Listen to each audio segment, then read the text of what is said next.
আসসালামু আলাইকুম। আজকে আমরা জানব পদ্মা সেতু সম্পর্কিত যাবতীয় তথ্য। পদ্মা সেতুটি আমাদের পদ্মা নদীর উপর অবস্থিত। আর এই সেতুটি হলো দ্বিতল বিশিষ্ট, উপরে সড়ক এবং নিচে রেলপথ। আর এটি সমীক্ষা 1999 সাল। আর জড়িত জেলা হলো মুন্সিগঞ্জ, মাদারীপুর ও শরীয়তপুর। ভিত্তিপ্রস্তর স্থাপন করা হয়েছিল 4 জুলাই 2001 সালে।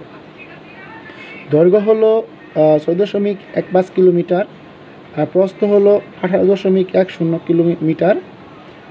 আর লেন হলো 4টি, আর এর আয়ুষ্কাল হলো 100 বছর। স্প্যান হলো 41টি।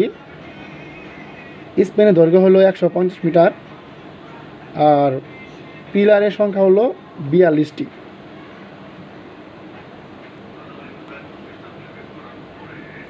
আর এটা নির্মাণকারী প্রতিষ্ঠান হলো চায়না মেজর ব্রিজ। আর নির্মাণ শুরু হয়েছিল 7 ডিসেম্বর 2014 সালে। আর নির্মাণের উপাদান হলো কংক্রিট ও স্টিল। অর্থায়নে ছিল বাংলাদেশ। আর উদ্বোধন করা হয় 25 জুন 2022 সালে। এটি সকল চাকরি প্রত্যাশী ভাই বোনদের জন্য খুবই গুরুত্বপূর্ণ। নিরাপত্তায় গঠিত সেনানিবাস শেখ রাসেল সেনানিবাস, জাজিরা, শরীয়তপুর। নিরাপত্তায় গঠিত থানা পদ্মা সেতু উত্তর থানা মুন্সিগঞ্জ ও পদ্মা সেতু দক্ষিণ থানা জাজিরা, শরীয়তপুর।